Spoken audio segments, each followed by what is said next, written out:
The Talk Shop, live from Studio 255 in the Laramie Plains Civic Center, bringing you update from the Jackson County Star. Editor, publisher, extraordinaire, Matt Shuler. Good morning. Good morning, Eric. How are you doing today? You sound bright-eyed and chippy. I am guessing that you got snow in your neck of the woods, Walden, Colorado. How about those flakes gracing your windshield?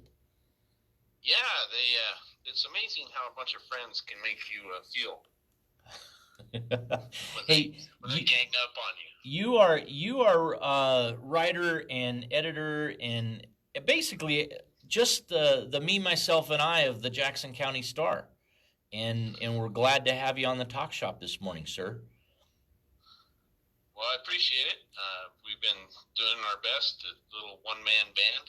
We've got "Beware of Ice" headline on cover of a March 5th issue of your paper, and tell us about that truck. Was anybody hurt when that truck fell through the ice? What lake was that on? No, it was. Was that Lake John? Just a picture. No. It was XMR Racing was doing some racing on a frozen sheet of ice, and they're clearing it off and they found a soft spot. Although there was 20 plus inches of ice everywhere else, it's crazy how the ice conditions can change, within 100 feet of each other. It's important to remember, isn't it? One place and the next place you go, yeah, it's crazy, and it'll happen to you so fast that you don't realize it. And that the place they're at, one year they were making an ice golf tournament, and a cat fell through. So they've decided not to put as big as heavy cats on it, trucks and stuff. But yeah, we're not talking meow meow. We're talking. No, we're talking D9s. Right. So does you're an ice fisherman? Doesn't this cross your mind as you go out on the ice? Every time you get on the ice, you wonder why you're there. You catch? Is it true you catch bigger fish? Is it true you catch bigger fish ice fishing than any other time? Yeah, because I have time to do it. I guess that's the reason why I catch bigger fish, is I actually have time to go ice fishing. But you don't get bit by mosquitoes. If you like adult beverages, they tend to be a lot colder more often. Does Jack Frost bite your nose? Not too bad. Yeah, we've evolved to using a hut, so we don't get cold. But it's funny. I have fallen through the ice, so there are people that have ice fish that have fallen through the ice that will never go again. It's crazy. What do you reach for when that sensation comes over you of falling, weightlessness? Well, it depends on where you're at. If you're in the middle of the lake, you're almost screwed. But if you relax, you try to get bigger. You try to get on top. The hardest part when the water's above your head is getting back on the ice. So they actually make a product called an ice pick that's like two picks that they're plastic, but they've got sharp things on them, and you wear them like a rope around your neck, and you use them to help crawl back onto the ice. Okay, all right, that makes sense. Get to the biggest pieces possible and start your trek, huh? You're gonna warm up, right? You figure out how you're gonna warm up. That's the hard part. They say, when there's a fire, they say drop everything and you save yourself, drop and roll, but you're not trying to save anything from your vehicle as it's going down. You just try not to get trapped inside. Yeah, I've seen people open the door because it depending on the size of the spot, the door will kind of hold up so they can get out. But there's horror stories all over the ice fishing world of falling through the ice. Well, when it comes to ice fishing at this time, it's spring. Today's spring, isn't it? Well, I think so. March Madness has started, so it's all coincides. But I have a rule with ice fishing. I never drive on the ice in March. It could be 20 inches, and I've been fishing on 15, 16 inches of ice at Lake John, and the ice will heave, but it changes color when you're fishing on it. Wait a minute. What do you mean heave? What do you mean heave? I don't know if I like the sound of heave when it comes to ice that I'm counting on supporting me. What do you mean heave? I was standing on it, and I got this funny look on my face, and I asked my uncle, I said, what the heck was that? He says, well, I don't know, but you went up into the air about 12, 15 inches. But the ice was expanding. So in the middle, it pushed, and it pushed up on the shore enough that it went up, and then it broke off with the weight. So it heaved. So imagine a tarp, and it waves, and the ice, the solid structure of ice is doing that. It's living and breathing. Then it's not as solid as you might think. Well, it's floating. Hydraulics. It's all. The ice doesn't. You're not standing on the ice. You're actually standing on the water. The water. You can't compress water. If you've ever fallen a long way and hit ice with or water with your face, it'll hurt because you can't compress it. Thanks for that explanation, Shu. Yeah, you're welcome. So you don't drive on the ice in March. What time of year do you begin to drive on the ice, Mr. Sensible? Well, it depends on its experience. It's kind of a lot of play by thought. I don't recommend anybody do any driving on ice at all. But I usually, depending on which vehicle I have, how expendable it is.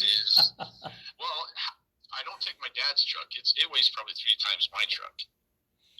But it takes 8 to 10 to 12 inches of hard ice. And you got to know where you're at. You got to know where the springs are. You got to know where the thin spots are. But ice is thin. It's not all the same size. If you look at a lake where it comes up to the edge of the water, the ice can only be as thick as the water is, and the water is only an inch or 2 thick, and that's where most people fall in. Well, imagine if you have thermal feeds into the lake body itself, and that's not going to be as parts of the North Platte River. Chilly river, but there's warm spots like around Saratoga Inn Resort and the Hobo Pool of Saratoga, Wyoming. Not a lot of ice near the hot springs, but you can see that. Funny. That's exactly right. And I've never driven on the ice in Wyoming because of the elevation. Ice fishing in Wyoming is a whole different, open water, and you got to be really careful. When you get yourself equipped for ice fishing,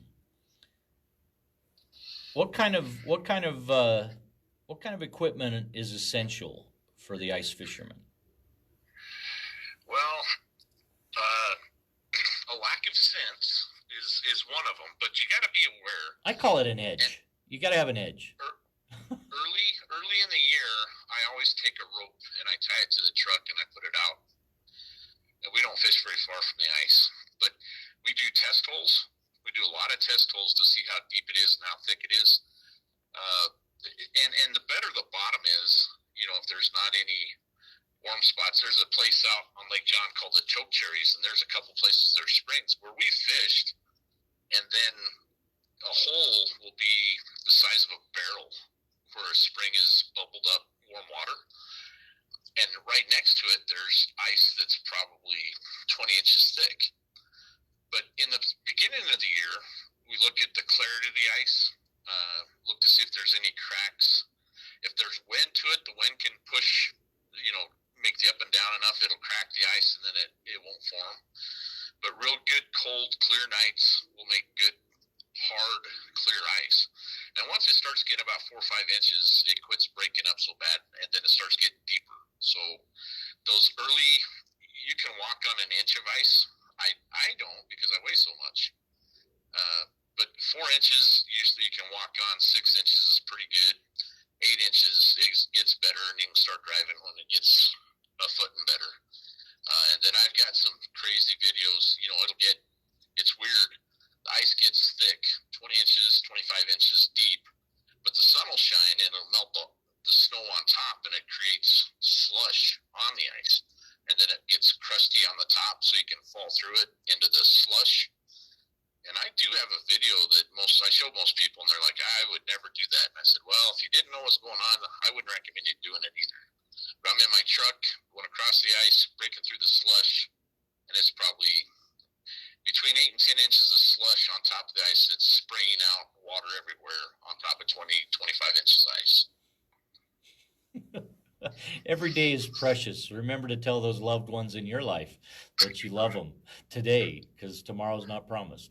Matt Shuler from the magical Jackson County Star with us today on the Talk Shop. Good morning to you and yours wherever you are. Remember, all these tips and more available from your West Laramie Fly Shop in Laramie, Wyoming on Snowy Range Road, and the fantastic fireworks of Wholesale Fireworks Incorporated, just 14 miles south of Laramie on Highway 287.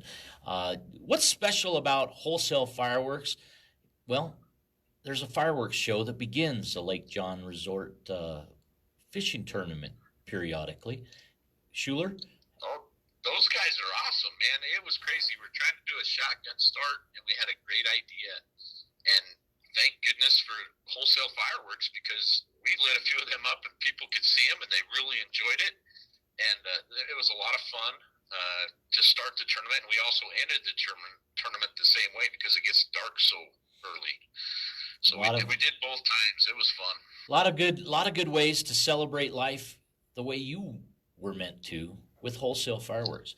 And we've got a lot ahead in the Talk Shop show, and we thank you, Matt, for joining us. Impromptu, Matt Shuler. We appreciate you joining us from Walden, Colorado's moose viewing capital.